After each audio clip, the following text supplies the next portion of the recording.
Hey folks, welcome to season 2 of Ice Cream You Mean, where we're locking the fuck in. No more of this rambling shit that you got used to in the first 40 episodes. Well, probably some more of the rambling shit. Maybe a little less of the rambling shit. We're changing it. We're fucking around with the formula. You know, we're fucking it up. We're fucking it up. We're putting a little bit of the chemical X in, and that chemical X is long form storytelling. Maybe not. Fully leaning into video essays. Video essays. We're trying to hone our attention spans for like longer things. So like, you know, you got used to us doing like a half, like, you know, 20 minutes on one thing, 20 on the other, up to like an hour on the other. Now we're splitting it up. We're getting more granular, more diving deeper into the stuff, you know. So yes. With that being said, in this series, we're going to be diving into a couple of lovely mockumentaries, I would guess we would call them. I have issues with the term mockumentaries. We'll get to that later. But yeah, a couple of some fake news from the past. And you want to start with, we'll go chronological order here? Yeah. All right. So we're going to start back in, what was this, 2015. Whoa. With the Cannibal in the Jungle. I believe it was 2015. Look, I could look it up. I'm going off the dome here. Off the dome. Cannibal in the Jungle, 2015. Yes. Yeah. 10 years ago, celebrating a lovely 10-year anniversary. Actually, just about 10 years, because it was came out on May 24th, 2015. That's fucked up. So we were both in Napa Valley College. We probably already met each other by the time it came out. Yeah, which is probably. crazy. This marks our friendship. The Cannibal in the Jungle. Surprised. Did you bring this up to Mercer? Do you remember at the time? I don't think I did. Anthropology or anything? I had bioanthro with somebody else. Okay. So maybe there. I feel this would fit more with bioanthro. Yeah. Without giving too much away. But yeah, the Cannibal in the Jungle. I'm gonna start with a little recap here. So the Cannibal in the Jungle, because JD didn't want to watch it because they wanted to see if it would still hold up spookily, I believe. Yeah. Right? Yeah. So for JD, for the audience, the Cannibal in the Jungle opens with archival footage, complete with the sound of a film reel for maximum authenticity. Super so you know 8, this is Super 8 old footage. Super 8 footage with like the yeah, which I was like, all right, that doesn't really add anything, but okay. Cut that shit out. Yeah. We learned that a team of 3 scientists, as evidenced by them looking at birds with binoculars, went into the jungle of Flores, the island of Flores, Indonesia, in the 1970s. Of these 3, only Timothy Darrow made it back. One of the others was found, or at least his remains were found, quote, butchered beyond recognition. Timothy Darrow was charged with double murder and at least 1 count of cannibalism. But he maintained his innocence and that his expedition had been attacked by a local mythical creature. As the opening explains the situation, we're told that what we're seeing is the never-before-seen footage from the expedition. We get some half-assed backstory on Tim. So my eyes kind of glazed over for this part. You know, Tim likes birds, until finally someone says that Timothy Darrow was like the, quote, Indonesian equivalent of your O.J. Simpson trial. And I was like, Indonesian O.J. Simpson? That's a wild comparison to make for... I mean, O.J. didn't eat anybody. No. You know, there was no Bronco chase going on here. And I don't think, you know, dare I say, I don't think an ornithologist is at the same level of celebrity as a football player. I'm gonna say it. Yeah, so you're making a lot of points here. I got a few points, but you know, the Bird has mad in the comments. I think bird people are actually pretty nice, like bird watchers are like a nice people. So. Lots of patience. Oh yeah, you gotta. Tim was an American, and the body they found cannibalized was their Indonesian field guide. So we get some shots of people burning the American flag while the U.S. Foreign Service representative, heavy air quotes there, tells us that this brought Indonesia to the point of nearly storming the embassy, much like Iran. Ooh, spooky Muslim countries. Our main protagonist / narrator is Dr. Jim Hornbeck. I'm not sure. I would go with Hornbeck. It's spelled weird. Says that Darrow was almost a Colonel Kurtz type figure. So we've got several comparisons in the space of 2 minutes. We've got O.J. Simpson, Iran storming the embassy, and Colonel Kurtz from Heart of Darkness. What's the Apocalypse Now? So there's a lot going on here. A lot of comparisons to more notable things. Hornbeck tells us that he was Hornbeck is a paleoarchaeologist working in Indonesia when he found a, quote, new species of human, a species of little wild men. So we're told a little bit about this species, Homo floresiensis. I still don't know. I still can't say it right. Homo floresiensis. It's floresiensis. Yeah. Floresiensis. Okay, floresiensis. I always thought it was like Homo fluorescence, right, or something like that. Anyway, it's named after the island, right? It's nicknamed the Hobbit. We're sticking with the Hobbit for the rest of this because it's easier for me to say. I'm an idiot. But we're told that these hobbits were not, quote, pipe-smoking, waistcoat-wearing, Bilbo Baggins living in his genteel hobbit hole, entertaining visiting wizards. They were quite savage. Hornbeck also explains that the hobbits were capable of using tools and that there was also evidence of fire pits on the island, so they were able to cook. We could let them cook. Hornbeck says that when they discovered the Hobbit remains on the island, the Australians on the team were excited, but the Indonesians were concerned about the Ebu Gogo, a mythical creature matching the Hobbit's description by some other fake anthropologists. Quote, short, erect, bipedal, both existed on Flores Island. Hornbeck decided to investigate whether or not the hobbits still existed on the island, so he met with villagers who described their own encounters with the hobbits / Ebu Gogo and realized that Darrow could have been the victim of a hobbit attack. Hornbeck presents some evidence, such as a flint blade used to butcher one of the bodies, a flint blade that was also found in Darrow's bag, and a shocking reveal that the flint blades are in the same style and were found at the archaeological site. Flag on the play here because these look. I know a thing or two about it. I'm not a paleoanthropology guy. I really was never that into it. But flint blades are kind of pretty complex, right?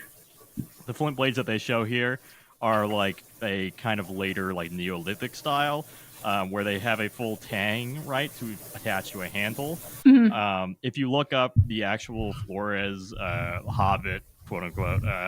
So you're telling me it doesn't look like that? It does not look like that, right? You don't have anything to attach to anything. They look kind of more like Odawan choppers. I don't know their name. Right? It's like a sharp. Ben, I can't stand us. I'm sorry, guys. You guys are realizing that we're kind of a little smart, but also kind of dumb. Like we don't remember anything. So it doesn't look like that, but instead it kind of looks like that, guys. So. There's a sharp edge, and it's a rock with a sharp edge, right? Yeah. That's what actually existed. What Hornbeck shows us is like, closer to that one. That's what actually exists. Hornbeck shows us some bullshit. So just flag on the play there. These are not of the era. This is completely. These flip blades don't fit. Okay. Fact check. Hornbeck met with Darrow in prison and was allowed to make a single recording, only one. In the recording, Darrow describes his encounter with the hobbits and reveals that he captured footage of them, which we already know because they kind of blew their load on the first minute. So, Hornbeck decides to retrace Darrow's trail to search for the hobbits, presumably to fill time, maybe a little bit of setup for what Darrow was looking for. We get like 3 minutes talking about the reason for the expedition, which was birds. They wanted to go find a bird that they thought was extinct, but it was not extinct. Oh, look, it's a parallel. Wow, look at that. Darrow, in the quote only allowed interview, describes strange markings found in the woods, what looked like a V carved into a tree, which we'll come back to that later in the series because this is going to become a theme. As we get more of Darrow's backstory, we get some reenactments of them in the woods.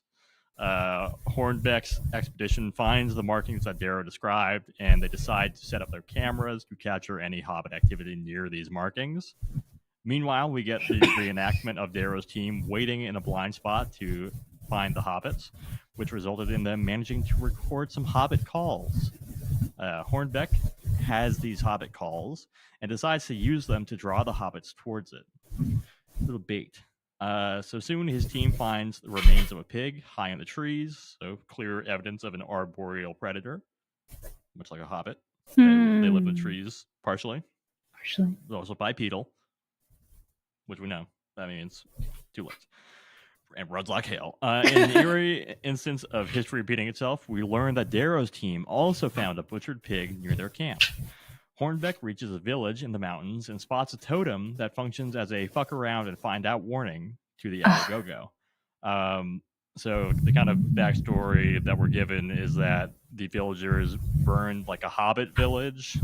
And so the hobbits live with the ancestral trauma of knowing that humans will come and burn their shit down. And this does actually have roots in like Abugogo lore. There is like lore that like they burned down a village of these small wild people, and then they ran off into the woods, and only a male and female survived. And kind of whole thing. Hornbeck finds a classic bone pile and winds up determining that the missing scientist's remains were mixed into the bones, found a skull, and then he shows that he won't be caught lacking and pulls out a gun as he's strapped. He stays strapped as he packs up the jawbone and skull. He also starts talking about the aura and vibes of the jungle that he's in. He's really getting into like the darkness, kind of more like a little Apocalypse Now. He's kind of like losing himself on this journey, maybe. Darrow's one recording was apparently like 5 hours long because it's still going, and he's still talking about birds. But thankfully, the bird talk is finally cut short by Darrow noticing a series of markings on trees. And then the hobbits take out one of his team members by cutting a rope while he was climbing to look at some birds. Damn. That was the Indonesian field guide, yeah. Hornbeck talks in jargon about electron microscopy and flint flakes on bones, and that the bones they found were contemporary, right? They were new bones, fresh, so they know the kills were relatively recent. He meets with a retired officer, like police officer, who investigated the Darrow case and sees some crime scene footage, which included shots of the camera from Darrow's expedition, which, again, we know because they opened the fucking documentary with the footage. No surprises here. Well, that's kind of like the... What is the MacGuffin of the whole thing is like finding this footage, but it's also like they started the thing with the footage, so we know it's not effective MacGuffining, if you ask me. Right? At least on mermaids, they like kept it way towards the end, and they showed it for like a couple of beats, right? Right, and they do it like a similar thing here, but it's like they open with showing the footage, and then they like close with it too. So they kind of try to bookend it, I think, which is less effective because it's like they should have just let that naturally build, I think, with like, oh look, like his footage, it exists, but we couldn't find it, and then like at the end they're like, we found it, oh my god, but instead they're just like they open with the footage and then they close with the, and it's like, all right, let's, alrighty, all right, we know it exists. We gotta pack it up. You took the footage yourself. We know. With hindsight now.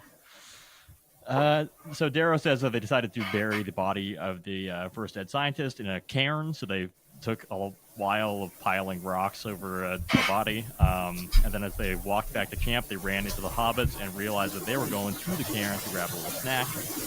They ran back and found themselves surrounded by hobbits while the hobbits were eating their dead friend. And so they decided to book it out of there. But unfortunately, only Darrow managed to escape, as scientist number 2 was torn apart by hobbits while the hobbits mocked his screams. That was featured, was like the hobbits can kind of mimic human language, but not completely. Back in the present day, Hornbeck's team hears hobbit screams in the night, and Hornbeck decides to pop up and show him. So he starts shooting his gun into the darkness. It's kind of the classic Mountain Monsters move, as we know. Hornbeck decides this close encounter is enough and calls the expedition to a close, but he realizes that maybe, just maybe, he has a moonshot to do with his collected evidence that he can exonerate Darrow. Right. Wow. So he's like, I have to go back to the forest to catch concrete evidence, and then he returns heavily armed with a bunch of guys with guns to get some more footage of the hobbits. He's ready to go to war with them. Derek kills more time describing how he hiked back from his expedition, which don't care. We know that you got back, so Don't care. Didn't ask. didn't ask.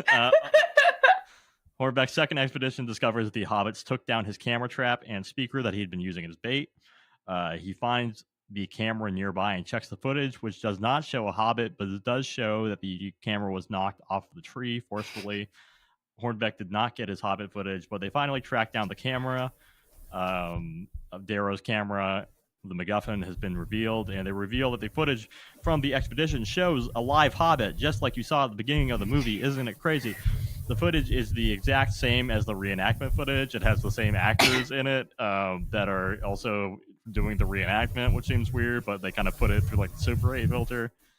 Got some After Effects on it, and then Darrow's version of events is vindicated, but unfortunately he died in prison, so it's too late. I don't know why they included that. They could have just had him get exonerated, but R.I.P. to a legend. And then the film ends with a dedication to Darrow and the other scientists who died, either direct or indirect victims of the hobbits. So it's all played, completely straight. But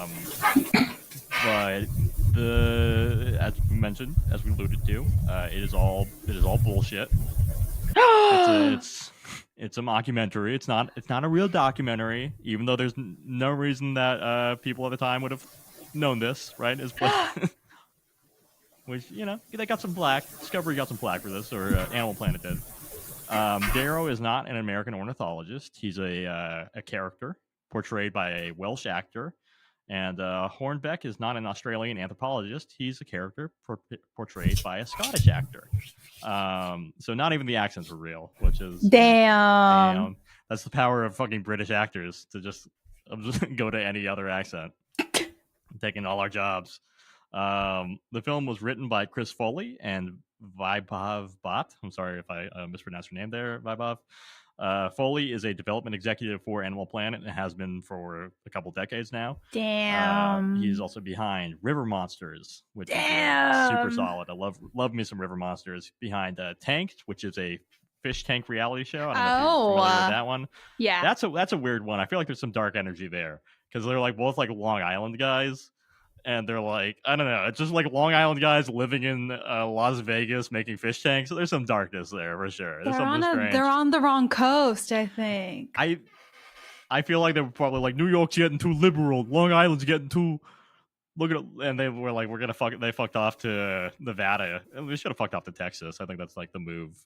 But, it was like 10, 15 years ago. We wanted to be unique then. It's a weird show. It's a weird show for sure. I watched a couple seasons of it. There's a lot of it though. So sidebar, maybe someday we'll visit Tanked. But Foley also is responsible for Top Hooker, which is a fishing competition show.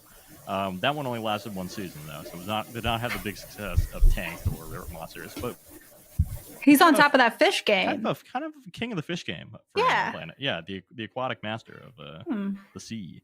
Vaibhav Bhatt is more kind of on our beat. He's more the executive producer level. But he's the EP of Portals to Hell, Destination Fear, which we love. Big fans of Destination Fear. Ghost Nation and My Horror Story. So kind of now he's moved fully into that kind of paranormal space. Ghost Nation is Ghost Hunters, but new. Yeah. Yeah.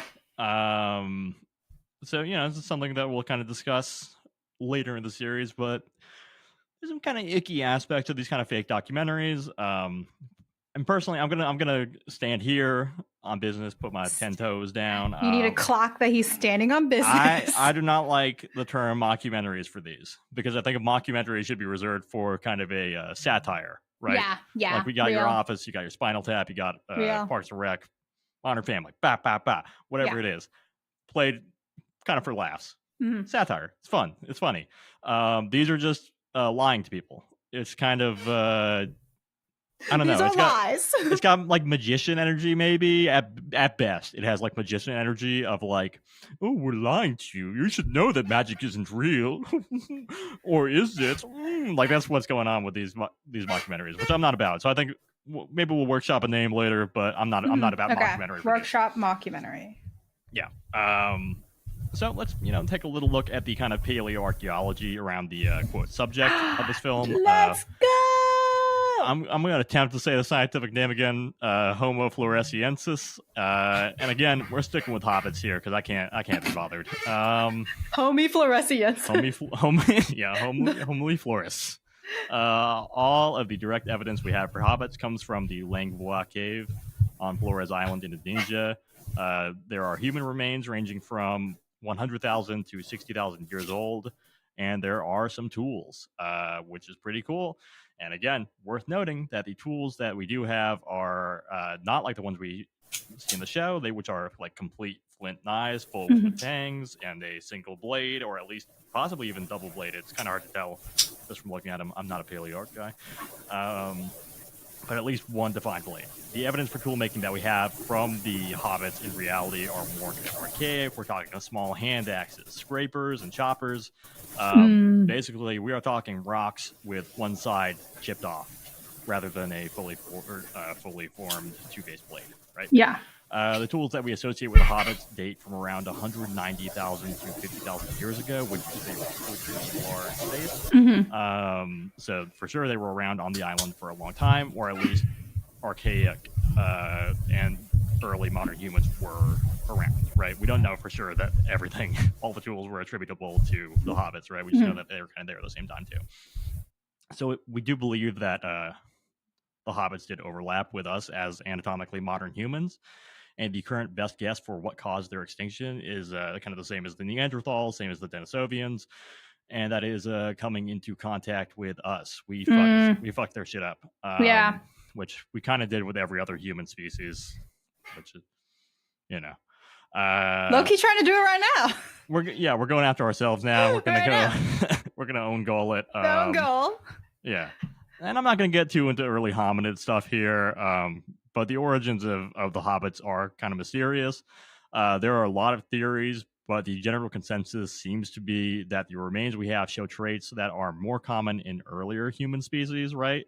So meaning that it's split from the branch that would become like Homo erectus and eventually kind of lead to us earlier. So like the last common ancestor could be more like Homo habilis or Homo ergaster.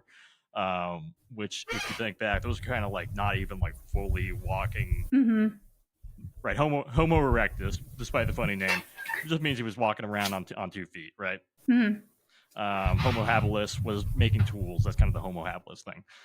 But they were kind of still like hunched over, right? And they were doing their things like over 1 million years ago, so well before anatomically modern humans. Matt Tocheri, who is a paleoanthropologist with the Smithsonian, explains, quote, if we were to find a skeleton like this in East Africa or East African sediments that dated to 1.5 million to 2 million years ago, it would not be that big of a surprise. So basically, the hobbits seem like a remnant of kind of an earlier stage of hominid evolution, right?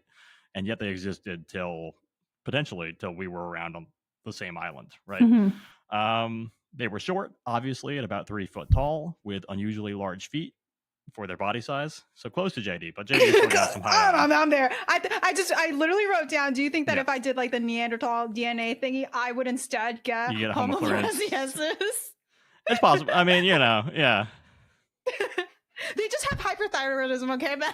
Yeah, I mean, that's also a theme with the Homo floresiensis is like people saying, oh, they're just like sick. Anatomically modern humans, they are sick as fuck, honestly. They're sick as hell. They're short. They're short. They got big feet, small clavicles, and curved shoulder blades, so they look like they were hunched over all the time, which is all just describing JD more. They also that's why I have to start sitting up instead of having like the office neck. Oh yeah, for sure, the tech neck. Yeah, so I have to. All the time. I have to constantly serve just so I don't have to really turn into my ancestors. Yeah. It's the cave that calls for you. JD yearns for the long cave. Yeah. They also had longer arms and wider, like their pelvis to shoulder ratio is different. They have wider pelvises than we do as modern humans. there are tools found near the remains, and there is some evidence of charring on the bones near the remains as well, which is actually mentioned by Hornbeck.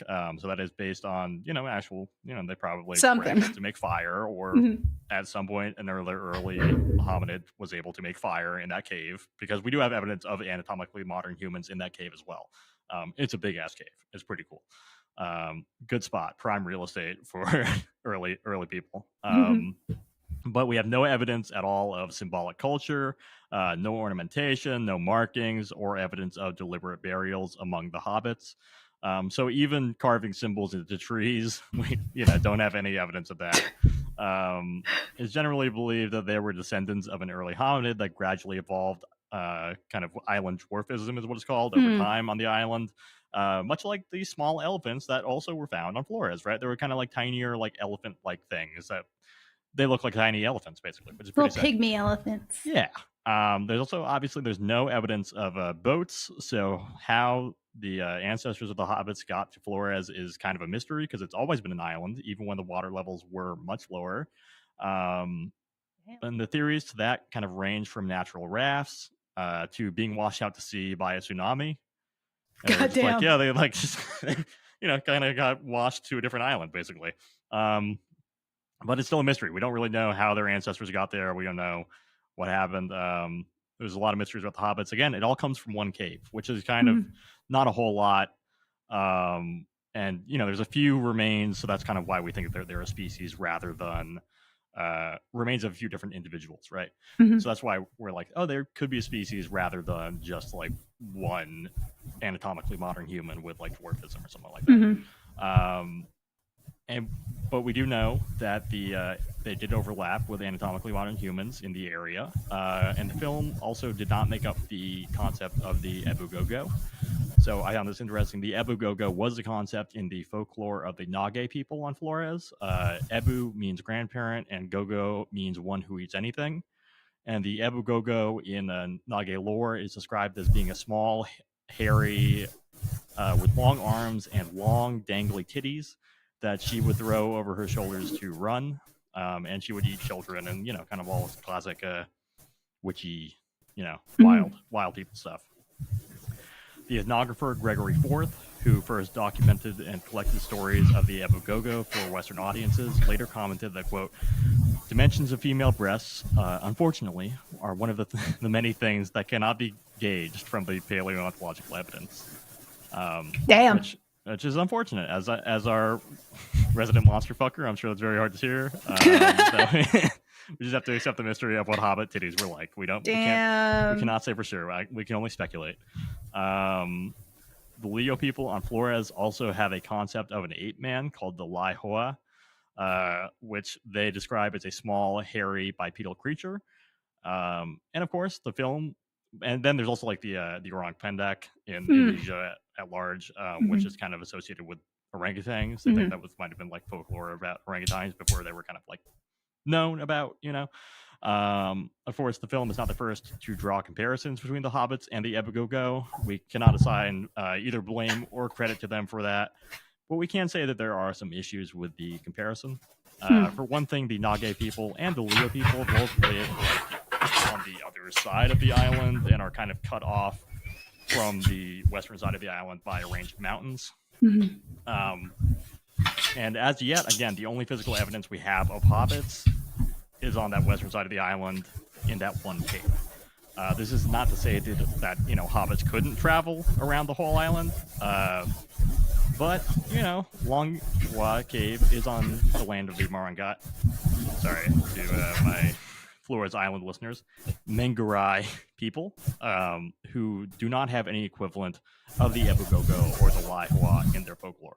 So they don't have stories of small wild people, even though they live on the side of the island with the evidence of small wild people at some point. Forth argues that the fact that these figures exist in the local folklore and predate the discovery of the hobbits remains means that there must be something to these accounts, and that the discovery of the remains really only adds justification to the folklore.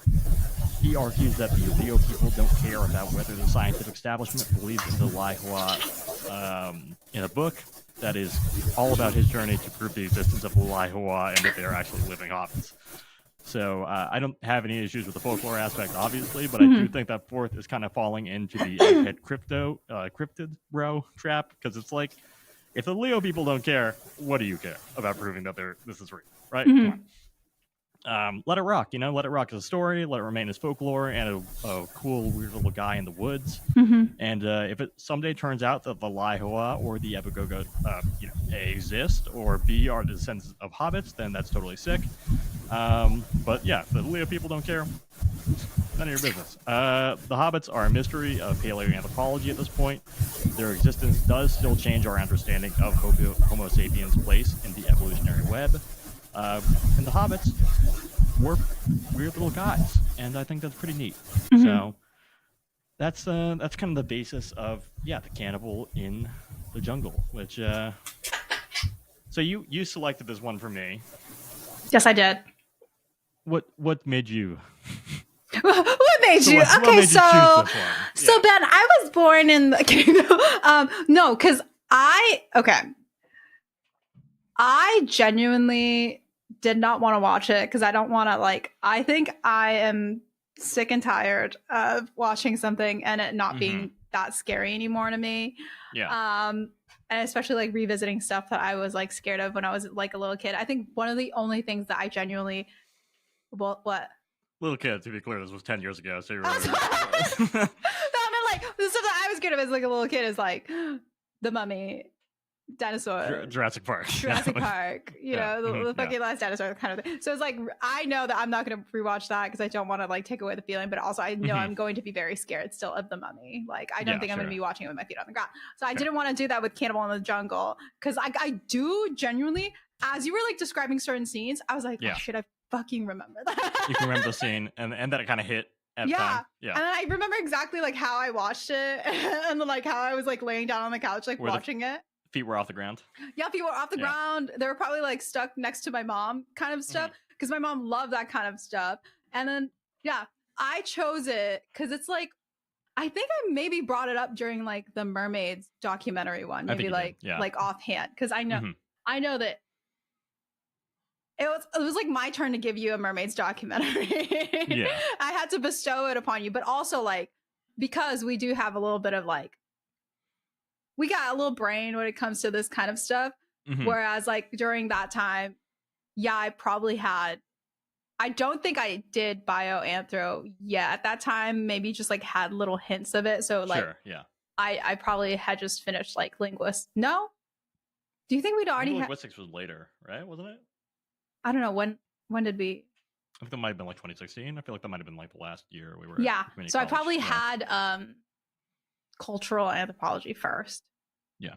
And then bioanthro later. So it was I wanted to give you your own Mermaids to think about, but also I didn't want to watch it and I wanted you to watch it and tell me what you thought of it. Yeah. Yeah, for sure. It was definitely kind of a revisit. I mean, Mermaids had some kind of pseudo anthropology as well, right? Yeah. They had some underwater people, aquatic ape theory type shit, right? They had the damn it, I had it open, but all those people who could dive for long periods of time, and they'd be actually that's because they're descendants of they're this, right? Yeah, that kind of thing. Yeah.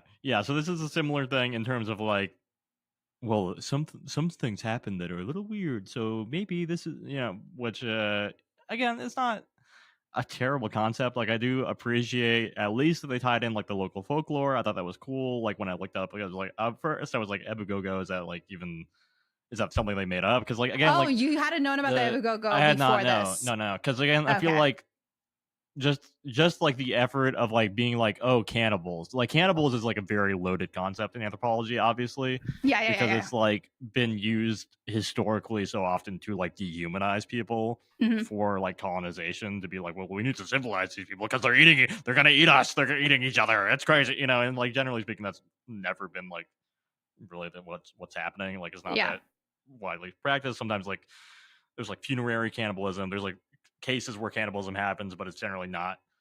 I don't know. It's taboo in most cultures. I don't know. It's a thing, right? So the kind of cannibals in the jungle thing, I was a little this is just conceptually, as more of a cultural anthropology guy, kind of icky territory to be like these like Indonesia. We're in the Indonesian jungle looking for like cannibals, you know. Yeah. So I was like, I was not necessarily expecting them to put too much effort in when there's just like, yeah, fucking cannibals exist in the jungle. Fucking like, who knows? These people are eating people. So yeah, I was not aware of the Epigoga. Were you aware of that prior to the watching the documentary? Yeah. I'm a child of Josh Gates. So, Okay. yeah, he's been around the world, Mr. Worldwide type shit. So I did have that.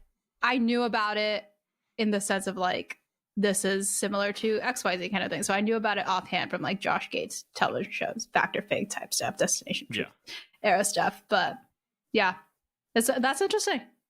Did Josh Gates have better luck proving the Epigoga?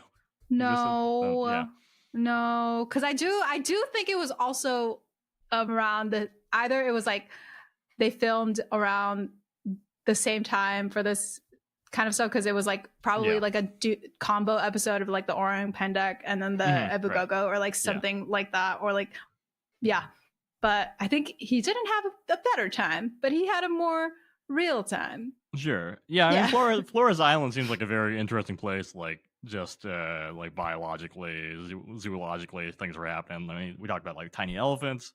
There are also like rats that were like dog sized, and like Komodo dragons are there. It's all like it's kind of it's some pretty interesting animals going on there.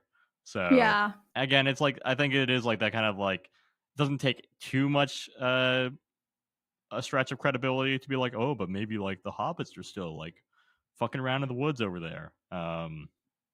But it's also like, you know, people live all over the island. Like there are like a lot of tribes and a lot of different like ethnic groups and people like that have been on the island for a long time. So yeah, it makes sense that you can find some folklore about like wild people living in the woods. But I mean, you can do that with a lot of different cultures around the world too. So yeah, I mean, like, yeah, I don't know. I think the Hobbit thing, that like urge that kind of anthropologists had to be like, oh, but this could prove that the hobbits are real and still around and wandering the woods because science and folklore are coming together was just like total like egghead cryptid shit where it's like, I mean, look, it's cool, but again, like it's kind of like the Denisovians, right? Like Denisovians are like another kind of human species, and I think they just discovered like a full skull, but for like I think a few decades, all they really had was a couple teeth. And they were like, but these teeth are not shaped like the same way that like anatomically modern human. Again, this is getting into real fucking egghead nerd shit that I don't care about. But like people are just like the teeth don't form quite correctly, so it's like a different species because like they wouldn't be able to, you know. And it's like so kind of granular. Again, the early hominid stuff. It's just not. It's very very pedantic, I would say, and very kind of a lot of semantic arguments and like very kind of like, well, this one, like, look at the formation of the occipital lobe here and the skull means that this has to be a different species, right? A lot of people are like rushing to call anything a different species too. So there is like that energy that's a lot of people want to kind of run wild with stuff and be like, well, this is a new thing, and it's like not always, right? Like, and this was kind of in an interesting era where now there's been more findings about the hobbits that also kind of push stuff back. Like at the time that this documentary came out, they still thought that the hobbits were around up to like 18,000 years. Now we're like, well, we don't think that these were Homo floresiensis. We think these might have been anatomically modern human, like the later remains that were found like 18,000 years ago. So they kind of pushed them back to like 50,000 years ago, right? Which is still a long time and still an overlap with what we think of as anatomically modern humans coming to the island, but it's not like they were like rocking around you know, that recently, as far as we know, which again we don't know that much because all we have is one fucking cave. So that is such, I know you said like prime real estate of a cave, but like prime real estate of a cave, it is. I mean, that's the thing. It's like we have because we have Homo floresiensis. I think that they, and then we also have like anatomically modern human like paleo remains there too. So the cave has been visited by humans for like 200,000 years, whether those were Homo floresiensis or us. so that's also kind of what muddies the water in terms of like the tools and stuff like that too. Right? Yeah. It's like who made these? We can't 100% be sure, right? Mm-hmm. Yeah.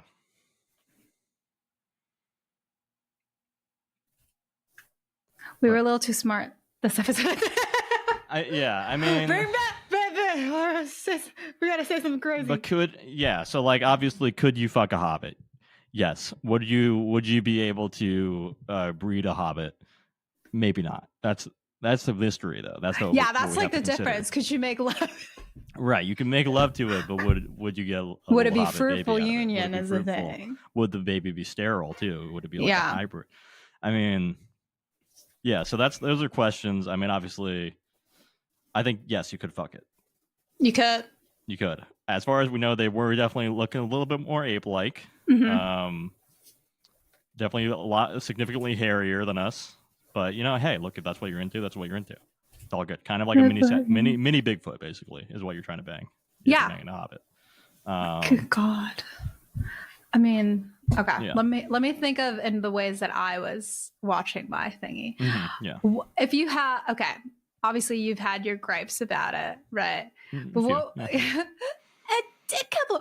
Okay, in watching it, what were some of the things that you're like, oh, I fucks with it, like?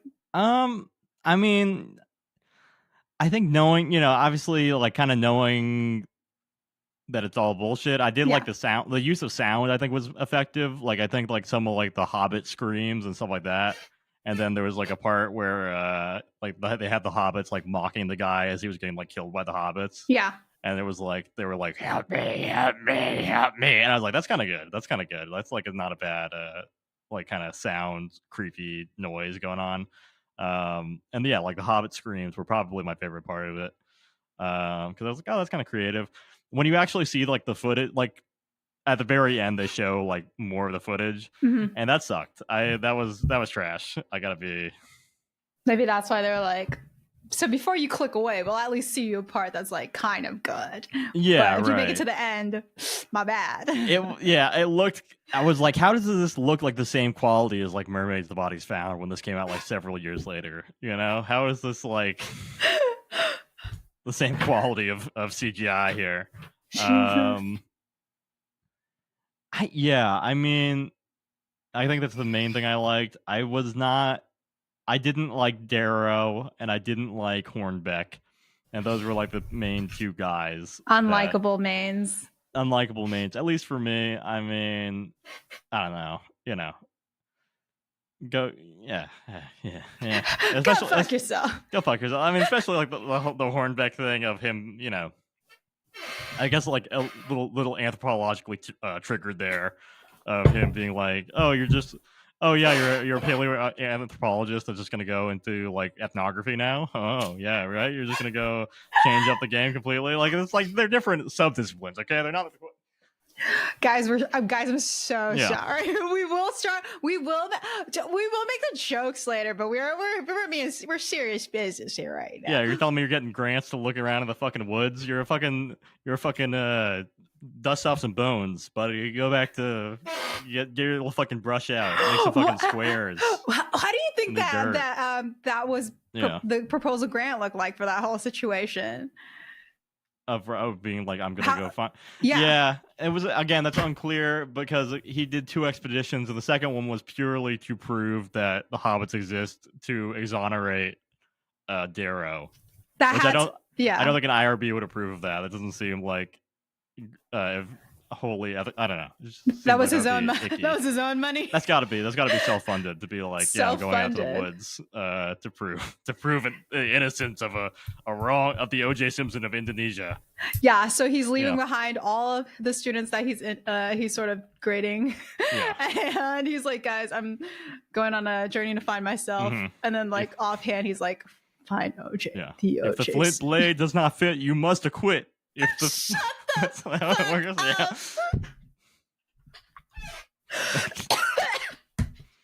I can't believe that. The OJ's. I was just like, this is wild. It's a wild thing. Because it was like a guy who was supposed to be like a Dutch journalist in Indonesia, which again I was like, all right, colonizer, go off, king. Like, what are you doing there? He's like is the equivalent of your O.J. Simpson trial, and it's like, Is it? Is it? All right.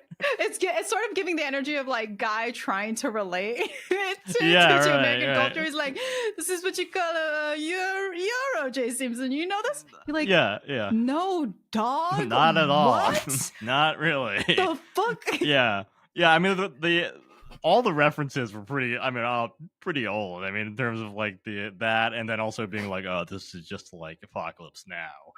It's also like, oh yeah, another movie from the 70s. Like, oh my god, yeah. Yeah. Making the Apocalypse Now comparison was very interesting because when you were describing it, and I was like remembering images of it. For some reason, I had instead of Apocalypse Now, I had the Cannibal Holocaust and Jungle Holocaust come up in my mind and stuff. Or do you know that? Yeah. So I was like, were they low-key trying to do one of them?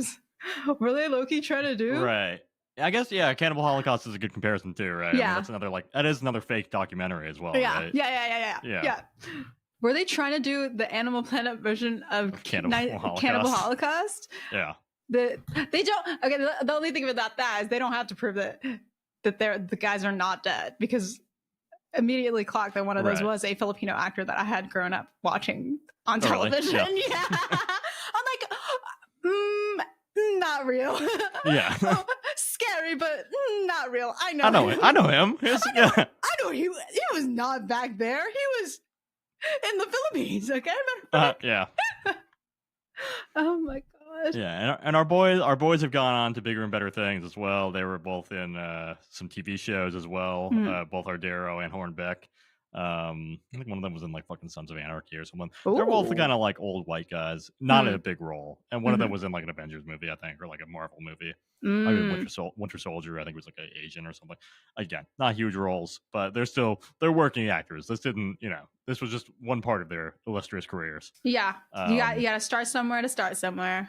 Yeah, kind of middle of their careers. I think they're both. Yeah. I mean, they're both probably in their like 60s now, I would say. But, oh yeah, it has been some time. So maybe maybe 50s, but they're both they're in the regal statesman era of their acting careers at this point. No longer having to do any Cannibal in the Jungles. Hopefully not. I hope this was a point in their careers that they look back on and feel a little ashamed of. How did you watch this, Ben? Were you taking notes and pausing as you were watching? Oh yeah. Okay. Mm-hmm. Yeah, of course. I had to break it up a little bit. I didn't want things to get by me that I was like, this seems like important story wise. Like I simply must zoom in on this. Like obviously the Flint. When that came up, I was definitely doing the Leonardo DiCaprio meme of just like, oh, I know those blades are not. That's not accurate. That is not correct. I was like, there's no way. There's simply no way the formations would fit like that. Once again, I'm sorry that I'm showing my ass here as like a former anthropology person. But yeah, I'm a former anthropology person. Yeah. Mm-hmm.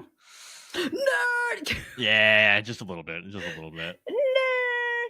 Like, I could never do field archaeology, let alone paleo anthropology. Not for me. No, I don't. I don't think I'm physically capable of doing it. Yeah. But also, it's just I can't. Yeah. And again, the early hominid stuff. I'm sure I got something wrong. Don't at me on that. I'm not overly concerned with it. It's okay. It's been some time. Let's let it go. We Let's let it go. It's been 10 years since we were in bioanthropology class together. 10 years. It's been Obviously, that's crazy. I stuck with anthropology a few more years after that, but that's still like 8 years since I graduated college. Undergrad. So that really just aged us. Yeah. We're the unks. This was JD. Remember this as being part of their childhood. Let the record show that they were in community college at the time when this came out. I've never listen. As someone of my height, I can say when I was little all the time. That's fair. That's very valid. Continue to be little. As I was my height back then. Was this scary to you? Because what was scary about this to you? I think it's like the I was big on found footage type stuff. Okay. When I was of that age, when I was of that height. So like I think like 2015, right? It's Yeah, not. It's yeah. not. We don't have like the best technology on Animal Planet, Discovery Channel, Travel Channel Yeah. type stuff. So it's like the found footage nature of it, and then maybe like I don't know. I don't like being in an like unfamiliar place, and then like I'm being watched. I'm surrounded. I like the aspect of like being surrounded by something in a Right. place that I'm unfamiliar with, and I don't know who I'm like supposed to be facing. I'm in a forest. I'm in a jungle. I'm in like whatever kind of open space that is not something that I know how to navigate. And I don't know. It's just I think that was what really scared me. And I think I'm trying to. Okay, let me. Cannibal in the Jungle. I do remember being low key just a little bit like put off by the how they looked. Yeah, sure. They're very ape like in the documentary. Yeah, I don't like it. Yeah, they're like little big feet. I think that's probably a pretty good comparison. But yeah, they're 3 feet tall. Relatable content. How many? Yeah. How many do you think you could fight if it came down to it? None at all. I would just be. I have no sort of. What is that? Self-preservation skills. For the record, they say that a typical 4-year-old is about 3 feet tall. So like you're fighting something 4-year-old sized. But it's like we don't know. Again, maybe they had like kind of. Then to get into Rogan territory again here. Maybe chimp-like strength, possibly. We don't know. The long arms, the big feet. It's like, listen, if I'm the reach of like me throwing a punch, they're probably going to get to me before I get to them. They are probably a little closer to chimp than to us overall, or at least their last common ancestor was closer to chimp than to us. Of course, they continued on and kind of did their own thing. But yeah, again, we don't know much about their behavior. We don't know much about really their physiology, aside from them being pretty short and had longer arms. My God. But we don't have any much evidence of like spears or anything. So maybe they were scavengers. Maybe they were going toe to toe with Komodo dragons and tiny elephants, which is that seems pretty tough. Yeah, they got to wrestle them. Yeah. How many 4-year-olds do you think you can handle? At 30. Yeah. One 4-year-old? One. At 18. Yeah. 2. It doesn't get better. I think, yeah, that's. I think if I was thinking of myself at 4, I was Wile Coyote type shit. Yeah. Right? You got to think the coordination's not really there at 4, though. Yeah, but it's like what you make up for in a lack of coordination is energy. Like swinging. Yeah. That's right. Yeah. So I can't. I could have tactics, right? Yeah. Right. I'd be like, hold my arm out like this, and that kid is gonna be like just a little bit away from me. Yeah. But they might not run out of energy. Right. But I mean, as a trained person, you got good cardio. You got sustainability. I think you could like the 4-year-old I think would gas themselves out before they turn down. Oh, true. Yeah, maybe maybe 18-year-old JD could fight 3. There, 3 is 3. And then 2 right now. I think you got to give yourself more than one. More than one. You can handle more than one 4-year-old. Yeah. What about you? 4-year-old or homie floresiensis? How many? I would say like 4-year-olds. I think confidently I could handle 5. Damn. Like 5 4-year-olds right now. Because again, I'm heavier than I've been since like college now. I'm back to like 190. So I'm like, I think I can handle probably 4 or 5 toddlers. Dang. If they came at me, they can all come at me at the same time. If they had weapons, it's a different scenario. Obviously. Yeah, weapons. It's just hand-to-hand combat. In my head, I'm picturing hand-to-hand combat. Yeah. I'm thinking I could probably grab one and swing it. Uses that child as the weapon. The child as a weapon. Go for bowling, bowling pin style. I'd probably want to use the same strategy against the hobbits, but depending on their strength, I could just get fucked up. Like honestly, maybe one hobbit would be able to beat my ass. Yeah.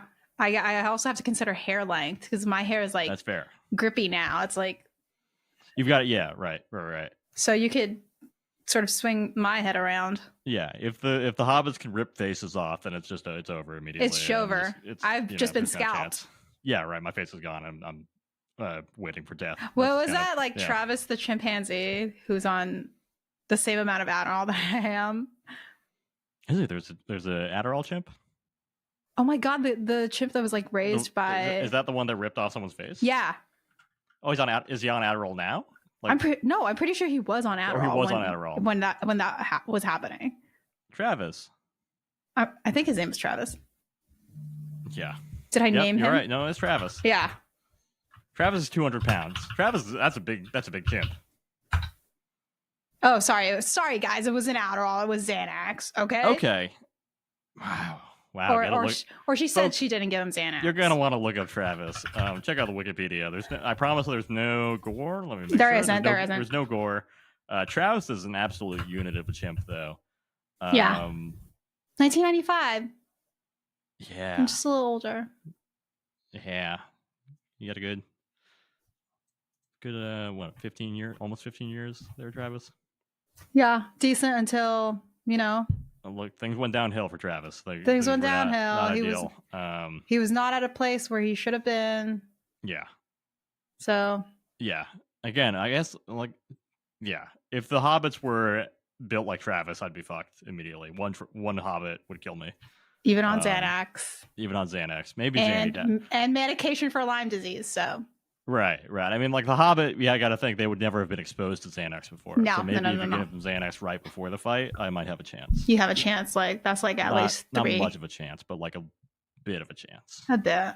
You'd hold off a little longer. It's kind of like the pop rock would kill a pilgrim theory, right? Like Xanax would just absolutely wreck. Give them a full bar. They're only 3 feet. There's not going to be. Right, like do not give one a Baja Blast. Oh no, certainly not. I don't want to amped up Hobbit off caffeine.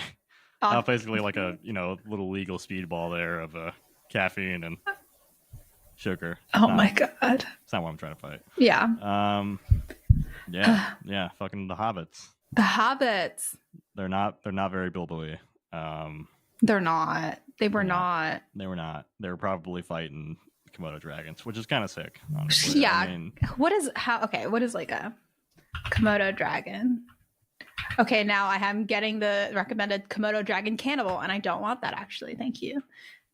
Can Komodo dragon become a pet? Stop it. No, they should not be. Stop that. Komodo dragons can reach up to 10 feet. They were squaring the fuck up. And weigh over 200 pounds. Females are generally smaller, reaching around 8 feet long. Oh, sorry. Just So, not that big.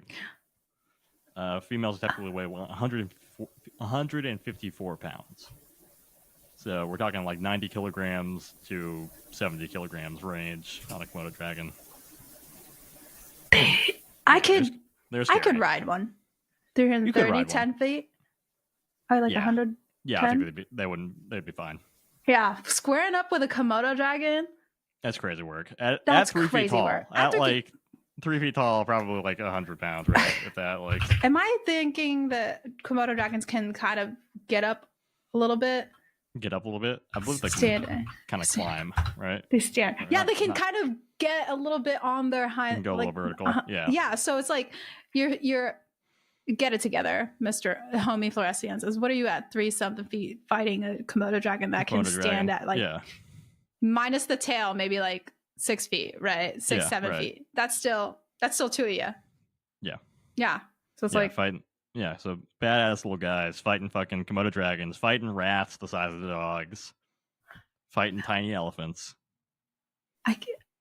Maybe zero. Maybe zero. Yeah, like, the more I think of it. No. I think no. The wingspan, ability to fight Komodo dragon and tussle with a tiny elephant. I'm good. Yeah. I'm good. Yeah. We give that one. That's common Homo floresiensis W. L for Ben and JD on that. L for but together, us. maybe we could take one out. Strategize. That's the thing. Again, back to linguistic anthropology. We don't know if they have the capability of speech. We don't know what they were chatting about. Yeah. What is bro yapping about? We don't know. What is bro? Yeah. What is he saying? Yeah, I think we could strategize to be like, you know, you go left, go right, blah blah blah, or like, look, so pick that up, on the ground, like kind of thing. Yeah. I do think about that whole like mimicking human speech type thing. Yeah. And that is scary. That was taken, I think, from Ebu Gogo lore, I believe. That's a Yeah, that's scary because that one thing in that the dinosaur one that I'm trying to make my way watching, one of the big things about the dinosaur that they capture that's like the baddest of them all, who's like genuinely like thinking about stalking people, right?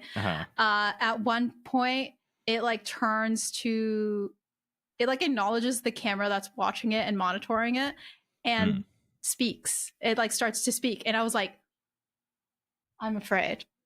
And I know you're like, JD, a talking dinosaur? Why? You don't understand. You don't understand. I've got a 1990s puppet show that you're gonna hate. Oh my god, the fucking dinosaurs.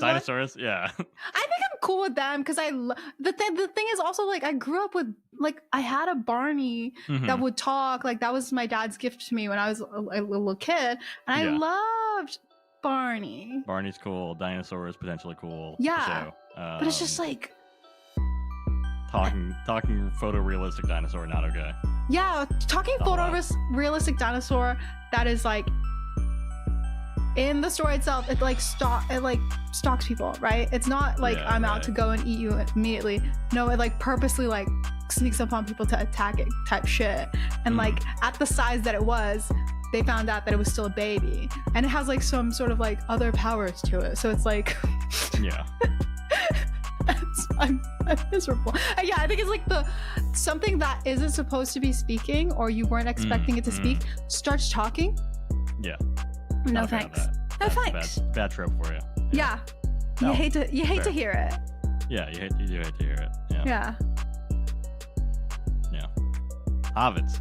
All right, y'all. I think that does about it. That's about the bleh. Your boy's a little sick. I apologize.